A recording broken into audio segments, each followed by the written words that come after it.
fait ici au Québec, mais la coutume, le respect, la façon d'honorer une femme, la façon d'honorer une famille, ça ne vous échappe pas et je me sens très fier. Amen.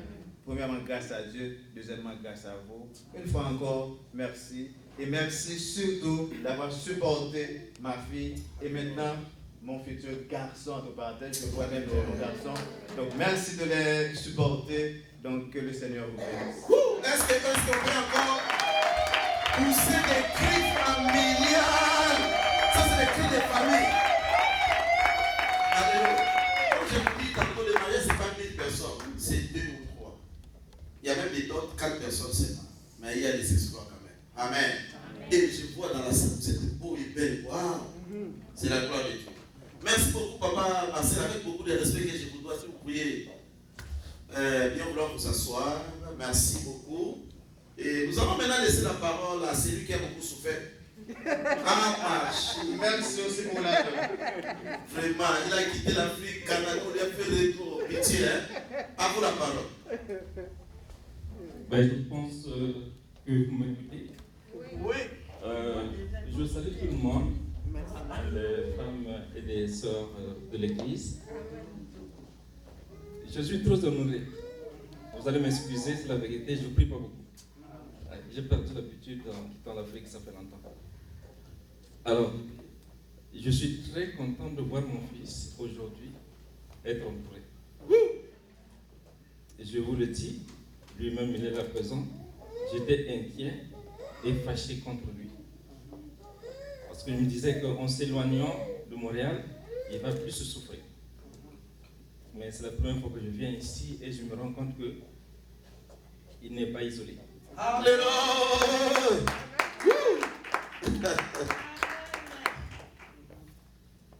Et je me rends compte qu'il va s'en sortir.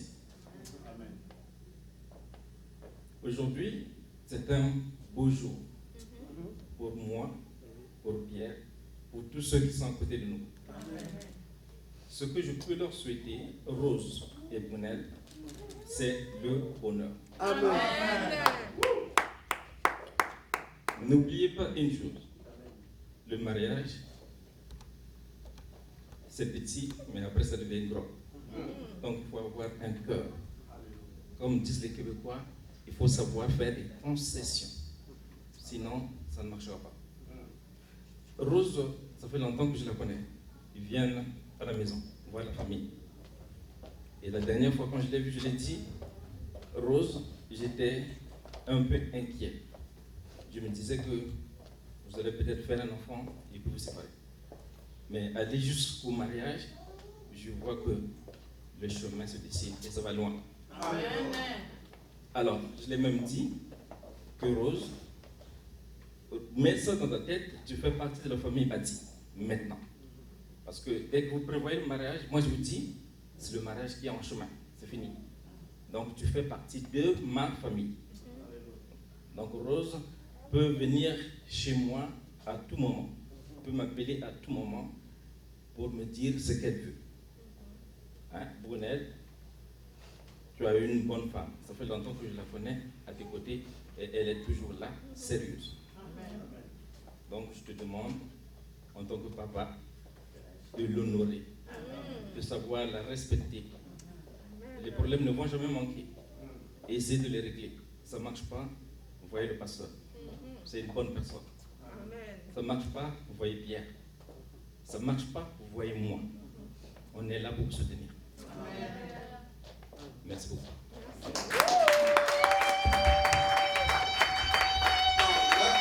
Vous n'avez pas acclamé. Maintenant, nous allons acclamer les acclamations des mariages coutumiers. Nous, en Afrique, au Congo, précisément là-bas, on symbolique, on fait avec les cris de joie. Acclamez avec les cris de joie, avec Kélo.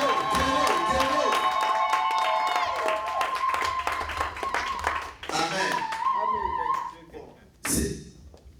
Amen. Nous sommes arrivés à la fin déjà. Et je veux aussi signaler pour l'église. Donc, on va reprendre les. Donc, bon, nous sommes CNV, Centre missionnaire de Victoire. Ah, merci. Porte-parole. Encore une fois, bonsoir tout le monde. Bonsoir. Excusez-moi, pasteur, je suis obligé de vous arrêter juste pour... Non, c'est votre jour. Vous avez les... je ne savais pas si je me sentis à l'aise d'aller à Montréal sans dire c'est ce que je vois ici aujourd'hui. Rose, je suis très fier de toi. Amen. Depuis que j'ai connu mon ami, mon frère, Marcelin, Marcel Pierre, vous n'étiez pas encore arrivé à Montréal. J'avais vu comment il a parlé de vous quand vous étiez encore en Haïti. Aujourd'hui, ça arrive là, je vois que c'est un combat que vous avez gagné. Et quand je regarde l'environnement, je vois que tu as une famille, les pasteurs, avec toute l'église, tu es bien entouré. Amen. Et je dis ça avec Marcelin. Aujourd'hui, je suis très fier de lui encore en tant que papa, responsable. Et ce n'était pas facile au début. Mais quand je regarde les résultats aujourd'hui, bon, c'est un gars, je vais me mettre encore plus proche de lui parce que vraiment, ce n'était pas facile. Mais aujourd'hui, si je suis venu ici et puis je vois l'ambiance, vraiment, pasteur, merci. L'église, merci pour les soutiens que vous avez apportés avec Esther, les pauvres en général. Ça, moi, je me suis dit que Esther, tout ce qui arrive à sa raison d'être dans la vie. Amen. Peut-être tu étais à Montréal, le moment que ça a été arrivé, que bon, vous êtes partis, tout ça, on voyait ça dans un autre. Mais aujourd'hui, on avait vu pourquoi. Amen. Ça a été arrivé. Amen. Bon, continuez à suivre les conseils de l'Église et puis vous allez voir dans quelle direction vous irez. Est-ce qu'on peut acclamer encore pour notre Seigneur Jésus? Amen.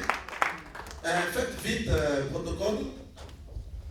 Et maman sociale est derrière. Donc après la prière finale, vous allez attendre un peu. On va passer pour vous donner des paquets. Et ne mangez pas dans la salle, ce sont des consignes gouvernementales québécois. Vous prenez seulement l'emballage, pardon, c'est l'église d'autrui, c'est pas mon église, l'église de Jésus. Ne mangez pas. L'eau, buvez seulement avec sagesse, pas de jus, pas de boissons, si vous aussi les enfants. À cause on n'a pas voulu que les enfants deviennent. Ne buvez pas les coca. Bon, dehors déjà, si vous affranchissez là-bas, allez. Mangez même. Si vous là, vous pouvez manger même, vous pouvez vous asseoir par terre, vous mangez. Même si la police passe et dit que je mange dehors. Mais ici, respectons. On dit souvent, gardons cet héritage. Alléluia. Je dis l'église, c'est l'héritage. Moi, je vais partir, maman va passer, Fidélia, passer Julien, mais nos enfants vont rester. L'église ne peut jamais se faire.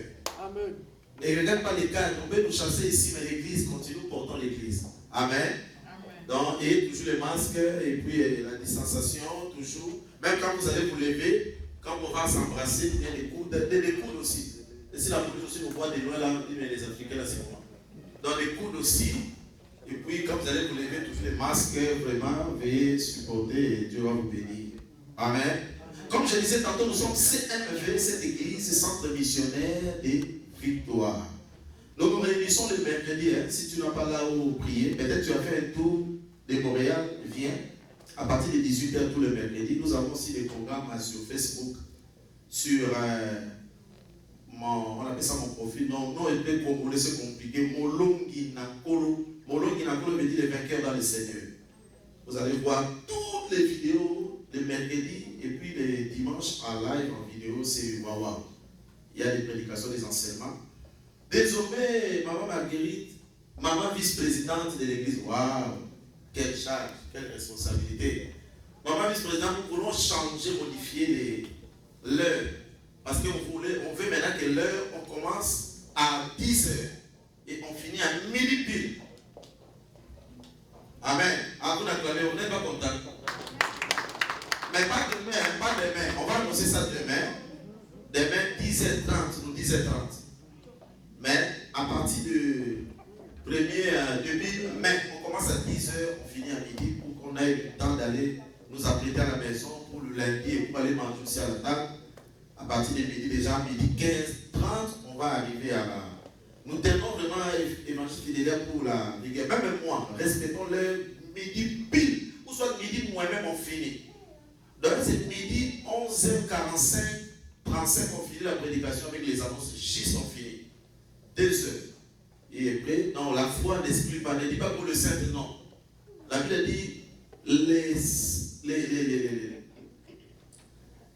l'esprit, le Saint-Esprit, car il faut obéir aussi au esprit des prophètes. Donc ne dit pas que non, nous avons le Saint-Esprit, nous pouvons rester non, jusqu'à 15 heures, non, c'est le non. En quoi le Saint-Esprit n'exclut pas la prudence et vérifier aussi ce qu'on est en train de faire. Donc il dit juste, en moins que ce n'est pas 5 ou 15, on peut présenter des excuses, mais 12 heures, on finit notre programme. C'est ce que je voulais vous dire, mais on va nous faire comme ça demain. Donc demain, nous sommes là à partir de 10h30. Venez pour qu'on prie ensemble. Nous avons un orateur qui nous vient de loin. Pour la première fois, qui ne trouve pas de chaises vides, pardon. Tous les parents à la maison, lorsqu'il invite quelqu'un, il veut que tous les enfants soient là. C'est un défaut. Lorsqu'un étranger vient et toi tu te déplaces, c'est pas bon. Tu ne sais pas ce qu'on va faire dans l'église de ton père. Pour moi, j'ai mal. Quelqu'un qui vient dans l'église, je ne suis pas là. Je ne peux pas. C'est comme ma maison. L'église, je ne suis pas là. Je ne sais pas ce qu'il va faire. Ce qu'il va dire. Donc, soyez là vraiment mobilisés. Pour moins que tu travailles demain, ou tu fais un déplacement, mais soyez là pour que l'étranger vienne aussi nous voir, nous tous nombreux. Donc, merci beaucoup. Invitez aussi les gens. C'est un orateur, nous sommes bénis. C'est un pasteur. Il est aussi policier. Il est policier dans la sécurité de cette âme. Mais il a décidé de commencer à prier avec nous. C'est une grâce. Et c'est lui qui était venu pour vérifier tout dans toutes les églises. Mais il a vérifié aussi pour nous, il a dit en tout cas,